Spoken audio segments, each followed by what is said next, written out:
everybody, it's me. I am back with another movie review. This time things are a little different. I actually have kind of like a little setup here. I have a setup with lights. My video framing is a little different. So the last time I filmed a movie review, I didn't have a lot of time to film them. I didn't have a lot of things set up. I was a little rushed. It was mostly just a casual thing. However, now I kind of want to put more effort and time into these. I want to make it something that I'm proud to put out. So for that reason, I'm putting a little bit more effort in the set. I'm putting a little bit more effort in the time that I spend on creating these. And I hope that you enjoy them as much as I enjoy creating them. So with that being said, today's movie review is going to be on a movie that you may or may not have even heard of. If you have the Shudder app, you can find it there. I am not sponsored by Shudder, but I do enjoy that app very, very much.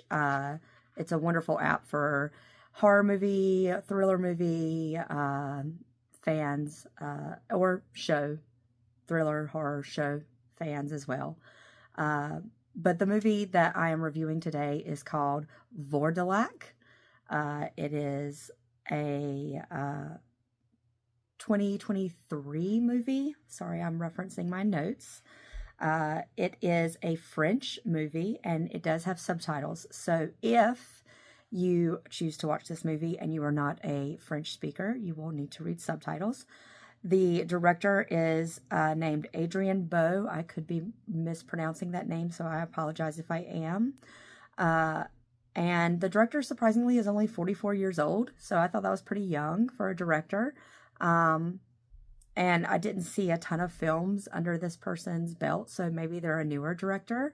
That could just be a mistake on my part, but if they are a newer director, this is a remarkable piece of work for it to be one of their earliest works. So good job to them. The IMDb score for this film, I know some people like to have that information, is a 6.4 out of 10. The Rotten Tomato scores are 96 on the tomato meter and a 76 on the popcorn meter. And my personal overall score for this movie is going to be an 8 out of 10. I will eventually have a fancy, more calculated score, but for right now, I'm just going to stick to the 1 out of 10, and 10 being the best, 1 being the least, and I'm just going to keep it simple like my older videos for now, until I develop a more complex system. But today, this movie is going to get an 8. I enjoyed this movie a lot. I've seen it 3 times now. The first time I watched it just for pure enjoyment and to see what it was like. The second time I watched it to take my notes and to collect my thoughts on the movie. And then the third time I watched it to refresh my mind on the movie. And upon watching it all 3 times, I gained something different. But it is still a wonderful movie all 3 times of watching it. It is an hour and 31 minutes long. I would classify this movie as a horror, fantasy, folk tale. Maybe a folk horror is probably the appropriate category for this movie. Also kind of a period piece. This movie is interesting because all of the characters are dressed appropriate for the period that this movie takes place in. The movie's filmed in color, but it's filmed in a very grainy way. It's very stylized, very stylish, and for that reason, it's filmed or it's shot on 16 millimeter film, and for that reason, it looks older. The film looks older than it is. So even though the film is only, it was filmed in 2023, 2022, I guess, maybe, it came out in 2023, the film looks like it was maybe filmed in like the 70s, because it looks so grainy. But it adds a nice touch to it. It adds style to it. And then it really helps with it being a period piece to give it even more of that older 18th century Europe feel, which is what this movie is really trying to go for. Now, I am going to spoil two big things right here at the beginning. So, I say spoil, but there's really no way of going into this movie and not really knowing these things or finding these things out really early in the movie anyways. It's just kind of a part of the nature of this movie. So if you're one of these people who absolutely don't want to know anything about a movie prior to watching it, then you probably should just turn off this review and go watch the movie and then come back to my review to hear my thoughts on it. However, I'm going to give you a little bit of insight into the title of this movie, where that name comes from, and also a little bit of the artistic choices behind some of the director's choices in how they chose to depict this particular character, and give you some of my thoughts on that. Okay, so last chance for you to turn off the video, giving you that chance right now. Okay, and with that being said, I'm going to tell you what a Vourdalak is, because hearing the title Vourdalak, most of us would be like, if you're an American and maybe don't read a lot of old literature, you probably wouldn't know what a Vourdalak is. So with that being said, the story Vourdalak comes from a novella written by Tolstoy in 1839, and it was a Gothic novella titled The Family of the Vourdalak. And Tolstoy was a Russian poet and playwright. And the story is about a creature called a Vourdalak. And a Vourdalak is essentially like it's a Slavic creature that is kind of like a half werewolf, half vampire, is what I got from my studying and research. But more specifically, it's not your stereotypical vampire that you see in like Twilight movies and things like that. This vampire is very Nosferatu vibes, like very old creature-esque vampire vibes. And it specifically doesn't prey. It's not a vampire that preys on its prey of convenience. It is specifically a vampire that preys on its familial ancestry. So it will seek out its family and bloodline to prey on specifically. So now that you have that bit of information about the title, you can kind of see where this movie may be headed. The other piece of information I'm going to spoil for you right here at the beginning of my review is that one of the main characters in the film, his name is Gorcha. He's an older man. He's the patriarchal figure of a family. He is not played by a human. He is played by a marionette puppet that was controlled by the director of the film, and voiced by the director of the film. So that's a little interesting cinema tidbit there for you. The marionette is life-sized. There are some scenes where you're watching it and you're like, how are they doing this? This is fascinating. So artistically, it is very creative. It is very whimsical, very fantasy-esque, and for those reasons, I wanted to make the note for those people who are going into this movie expecting some kind of fantasy realism. You're not going to get that. This movie is not the type of movie where you're going to go in feeling like you're going to be preyed upon by a vampire. This movie is going to feel like a fairy tale or like a fantasy. It's not going to feel realistic. You're going to have to suspend your disbelief. And as you view this movie, I wrote specifically in my notes, it is artistic, not realistic. Okay. And you're going to have to view this movie as art instead of something trying to sell or convince you of something. They are telling you a story, not insisting that you believe it. And I describe this movie as being playfully dark. So it is a dark fairy tale is what the vibe is for me, at least the vibe that I got from the Vourdalak. So the marionette is very appropriate, in my opinion, for this story, because it is creepy. It gives you unsettling vibes. It doesn't feel human because it's not, which goes along perfectly with the fact that Gorcha is a Vourdalak, because, shocking, he's played by a marionette puppet. He's not going to feel human because he's not a human. But with that, it gives it kind of an otherworldly, creature-esque vibe to it. And it's going to feel fake. It's going to feel weird and unsettling. And that is part of the mystique and fun of this story. At least for me, it was. So that's why I really enjoyed it all 3 times of watching it. So let's backtrack. Let's go all the way back, rewind, way past the whole first 10 minutes of this film review so far. And I know that's hard, but we're going to. And I am going to dive into the triggers, because I do like to give trigger warnings. These may also be considered spoilers for some people.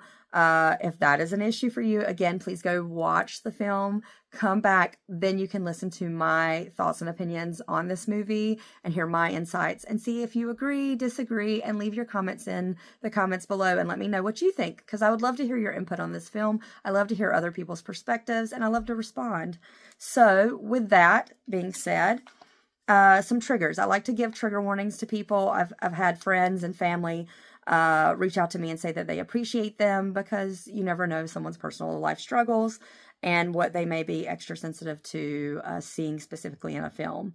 And for that reason, I'm going to give broad ideas of what the triggers may be, but some of them are a little bit more specific than others, because there are some things that are a little bit more intense than others. In this film, there is discussion of a loss of a lover to death, and it is a very heavy story. You don't see it. You don't see this specific story play out, but it is a very heavy story, very emotional story. There is discussion of suicide in this story. There is drinking in this story. There are a lot of very complicated family dynamics. Specifically, there is a brother who dresses in female clothing. And there are a lot of complicated emotions between the older brother and the younger brother. The younger brother dresses in female clothing. The older brother has a problem with that. The father, there's some weird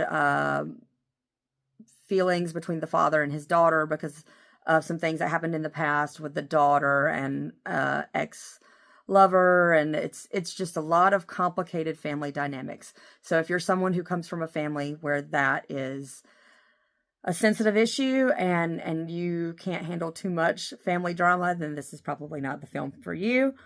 There is a dog that is shot off camera. You do not see the dog shot, but you do see it lying after it's been shot, and you do hear it being shot, and you do hear a whimper. So it is pretty pitiful. It is pretty fast. It all happens really fast and sudden. You're like, whoa, where did that come from? But it is pitiful. So it goes fast, but it's pitiful. Someone eats a worm, pretty gross. There are some, this is the 18th century Europe, so there are some dead animals in the cooking preparation. You see like skinned rabbits and things like that. There are some very aggressive male and female interactions in this film. There's like a power dynamic scene where you feel a little uncomfortable for a woman because a man seems to be in a position of power over her. There are some frightening scenes. There's one specifically with sex that is really uncomfortable and disgusting. And gross and grotesque. So just, it comes towards the end of the film, so just be aware of that. Gorcha as a marionette, I've already mentioned, is very creepy, haunting. There's also a decapitated head. It's very much puppet-esque as well, but it is in the film. There is a sickly child. There is the death of a child. It is very fantasy-esque, but the child does pass away. There is a funeral for the child. There is blood. The film is not overly gory. It's very Shakespearean-esque with how the horror plays out in it. It's very like blood, vampires, oh, I shall kill myself, that kind of theatrical nonsense. But it's there. It is there.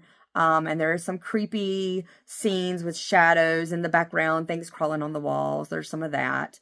The eldest son, there's a weird scene that's kind of traumatic where he abandons his sick son for his elderly father. He just ditches his kid. There could be some feelings of mother abandonment. There's some surreal, dreamlike moments in this film, or descriptions of dreams that might be a little unsettling. And then there's also like folklore, woodsy magic stuff in this film as well. So if that makes you uncomfortable, that may also be a trigger.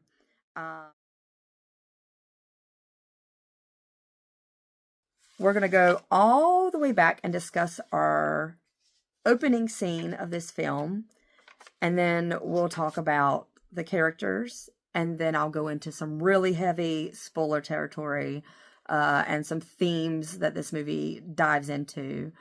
This is going to be a longer film review, just like my revenge film review. I really preferred the way that I reviewed that movie. I like going into the deep themes the movie discusses. So if you don't want to get into really heavy spoilers, then at one point when I feel like I'm going to give away too much, after I kind of give you the basic overview of the beginning of the film and who some of the characters are, once I get to the part where I'm discussing heavier themes of the movie, I will stop. I will say I'm getting into heavy spoilers, and I will give you a warning. Although for this film, it's kind of hard not to spoil even little things because, like I said, the marionette and the fact that a Vourdalak needs a little bit of explanation kind of gives that away right off the bat. That won't be the same for all films that I review, but for this one, it's a little bit of a special circumstance. So, with that being said, let's talk about the first 2 minutes of the film, because it is the most captivating first 2 minutes of a film that I've seen in a long time. I was drawn right in with the first 2 minutes of the film. So the director did a wonderful job. Whoever wrote the script, I'm not sure if the director wrote the script or if it was someone else, but whoever wrote the script for this movie, the very first 2 minutes of this film was written beautifully. So good job with that. So in the first part of the film, it's nighttime, and a man desperately is knocking on a door. He's describing how he's been robbed. His horses have been stolen. He needs some help urgently. It's kind of like a rainy, dark night. He's frantic. The homeowner, though, won't open the door. He's very cautious. And this is what the homeowner says to the gentleman who's outside and frantic, asking for help. He says, "Keep on your way, sir. We open this door to no one. Find shelter for the night, and tomorrow at dawn, take the path leading west. Walk without stopping. You will come to the house of old Gorcha. He will find you provisions and a horse for your journey. Whatever happens, do not stop on the way. The forest seethes with danger.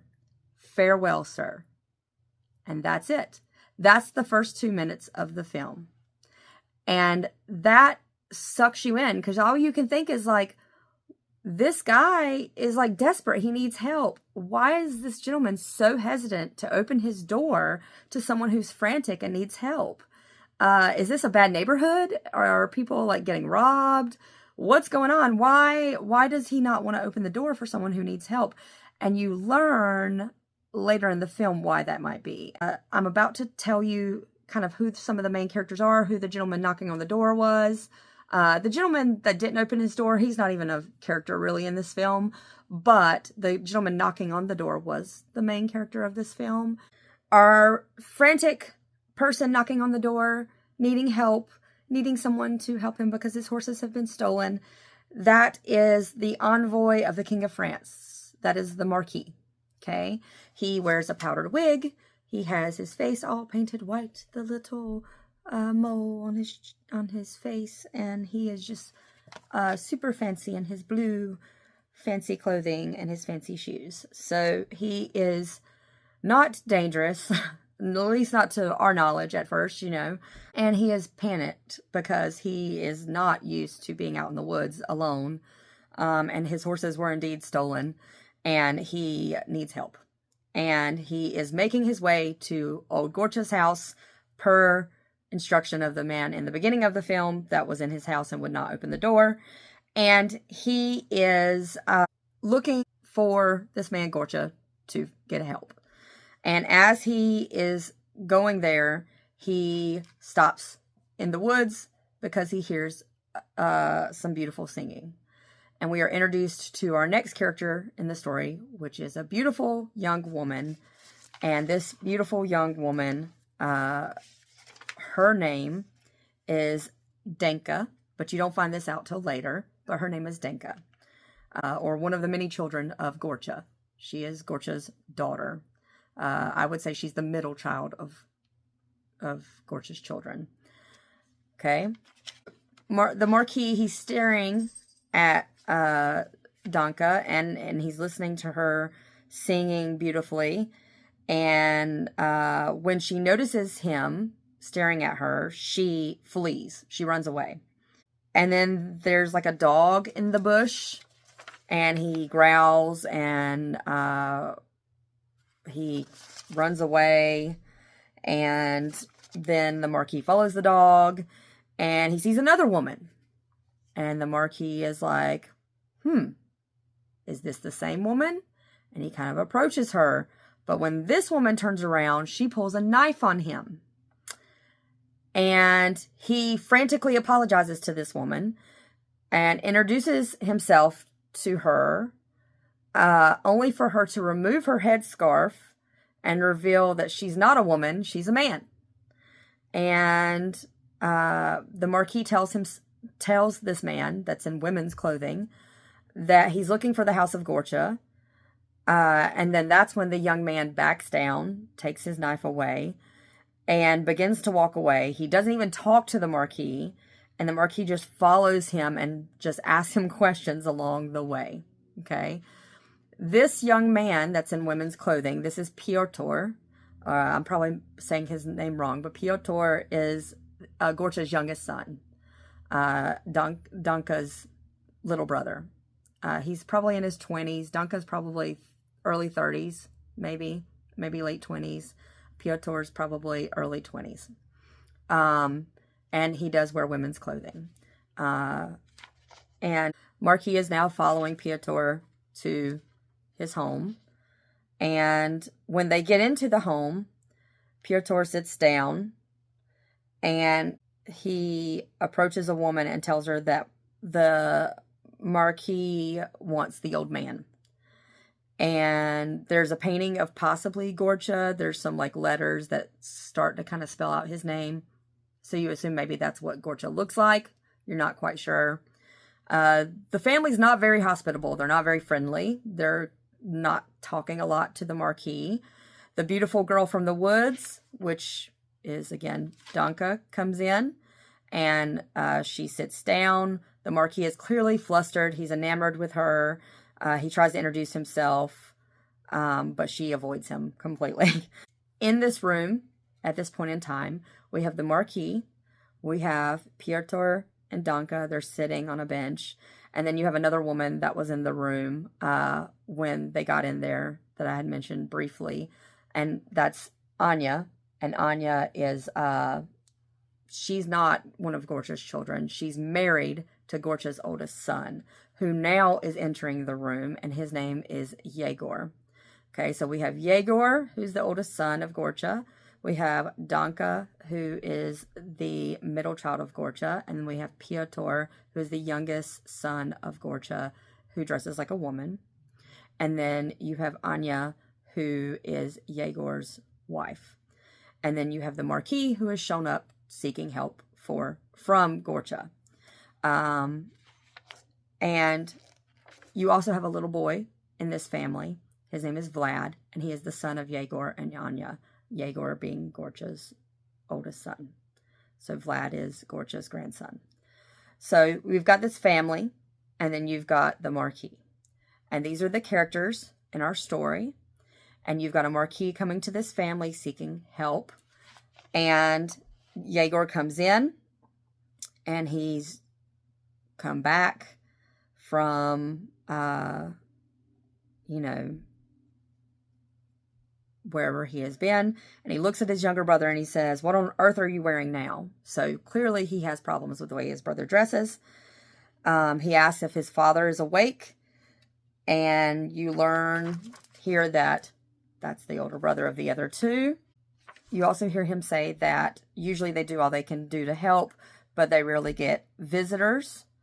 And then Anya kind of butts in and say that they don't have any horses left, that they took them, and you don't really find out who they is until later.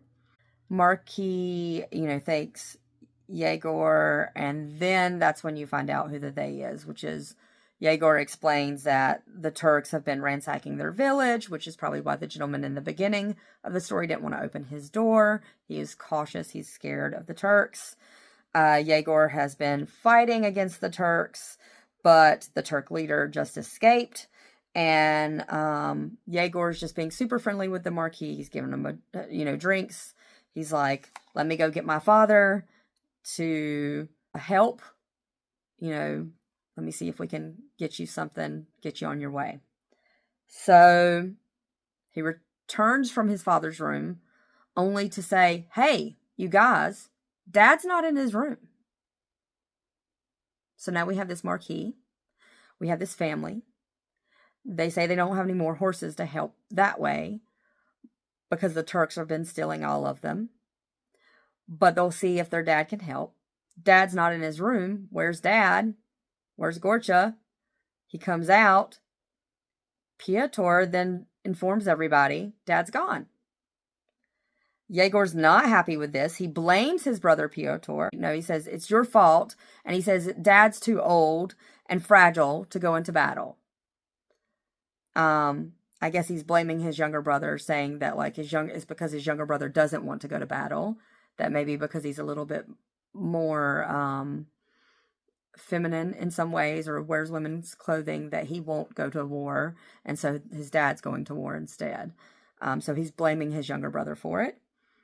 And then you get a very whimsical, kind of like poetic, pretty scene of Danka reading from memory, somehow, a letter that the father, Gorcha, has left for his children.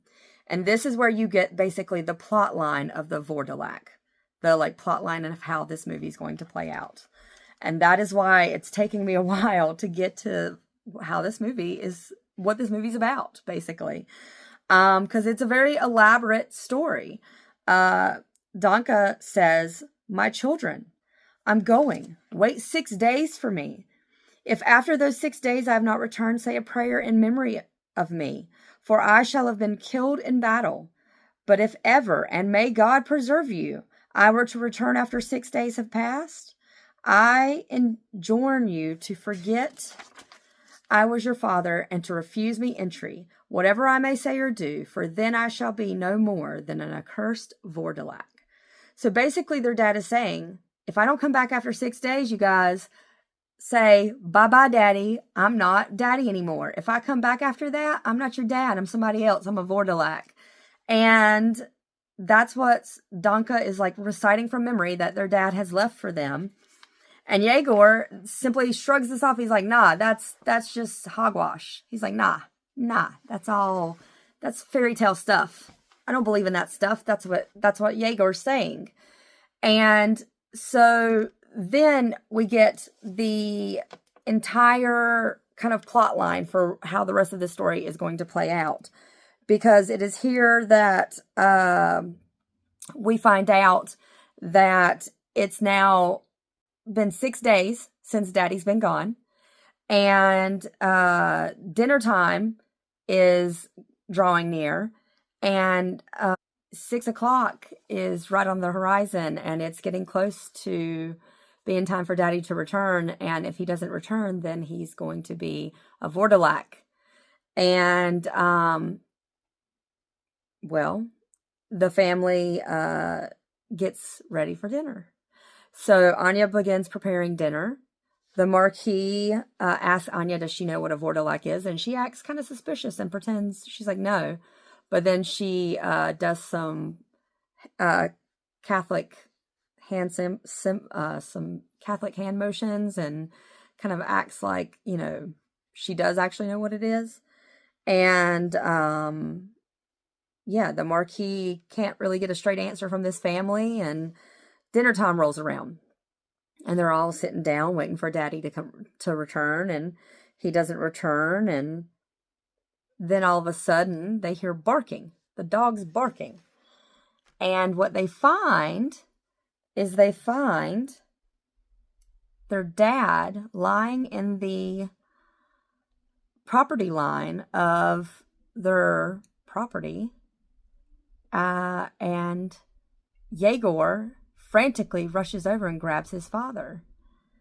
And this is where we meet Gorcha as Yegor carries his father to the table, as Gorcha is this life-size marionette puppet, places him down in the chair, and the movie begins. So if you've watched my review up until this point, and you feel that you don't want to watch anymore because you want to stop and go actually watch the movie, then I would recommend pausing here, going and watching the movie, and then coming back, and I will dive into more heavier spoiler territory. And when I say heavier spoiler territory, you're thinking, well, Jessica, you've just explained the first however many minutes of the movie. And it sounds like I've explained a lot of the movie. But there are a substantial amount of things that happen from this point on in the movie that I'm going to probably spoil from here on out. And so I'm giving you a chance to click off of this video before I dive into more specific topics about the characters and things that happen to them and things they say and things they experience. So I'm giving you a chance to click off before we dive into heavier spoiler territory. And then once I return, we are going to talk about the Vourdalak and the rest of the movie and my thoughts on some of the themes and topics that are explored within this movie.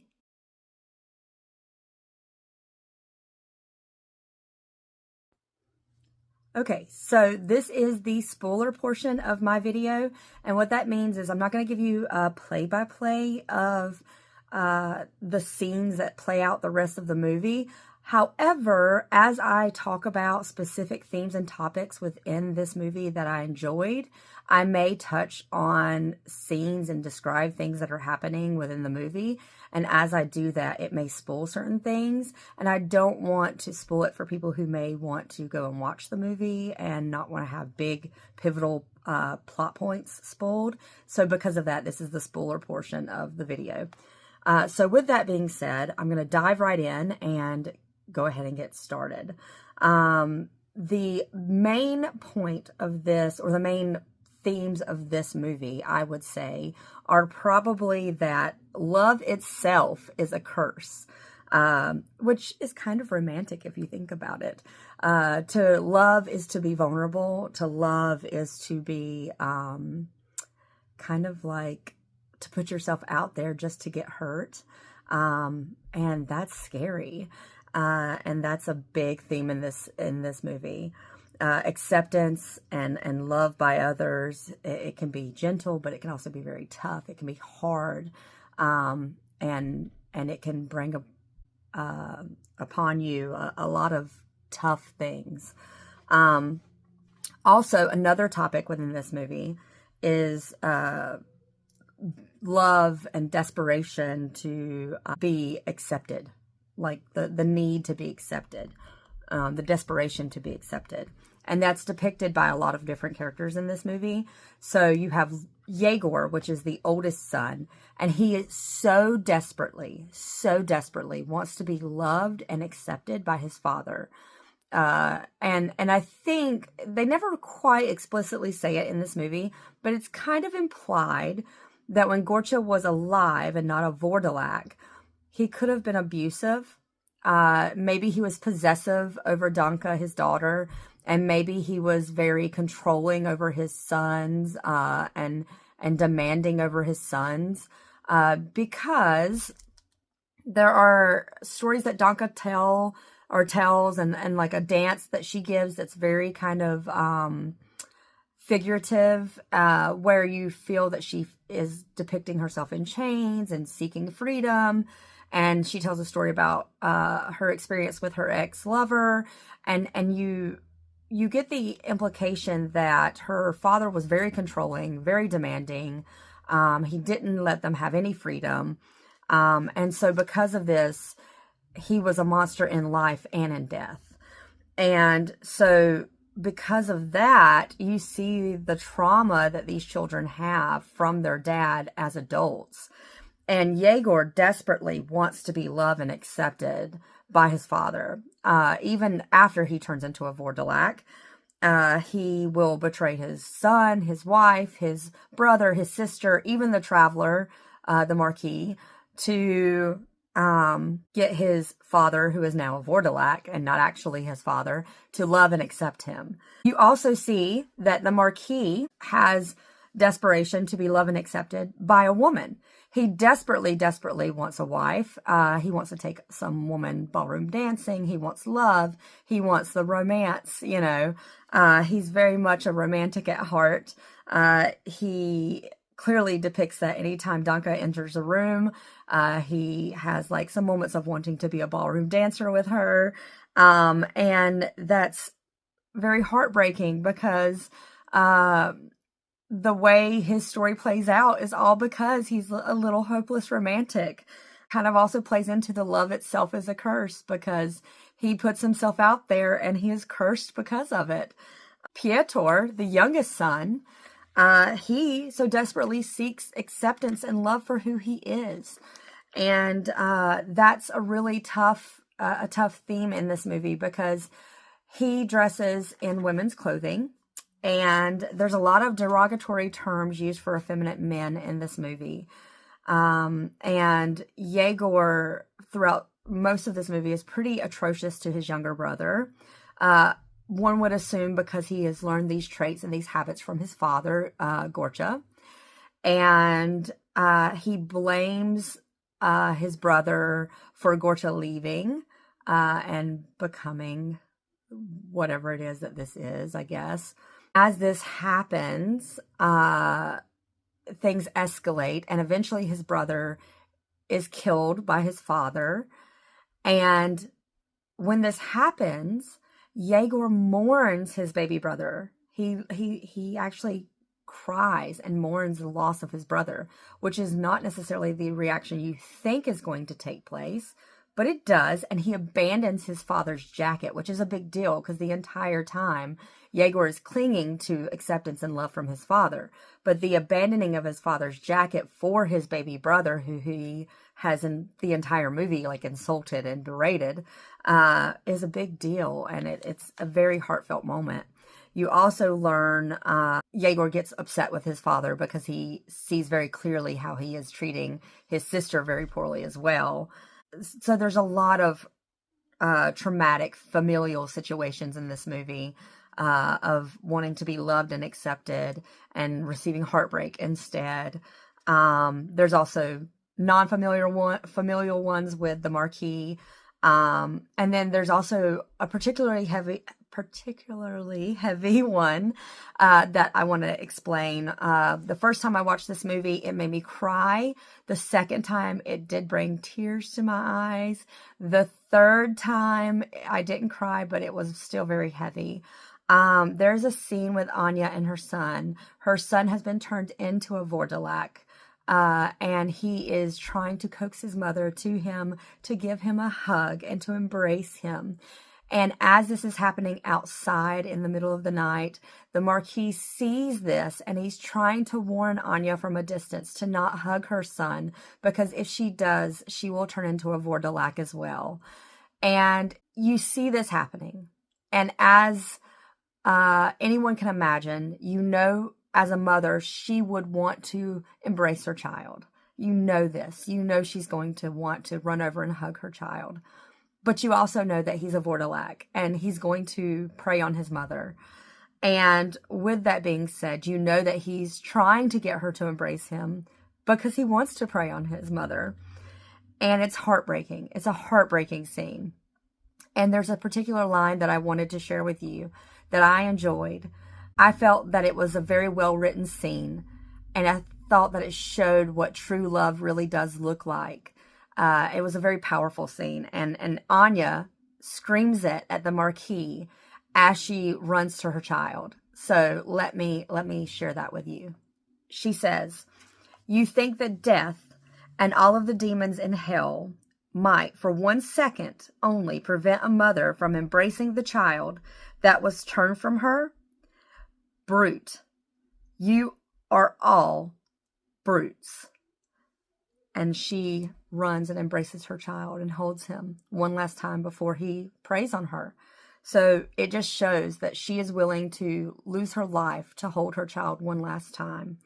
And it truly shows that love is tragic. It's heartbreaking sometimes. It will literally rip you apart. But Anya shows that sometimes it's worth it. It's worth it. I thought that was a beautiful, beautiful scene.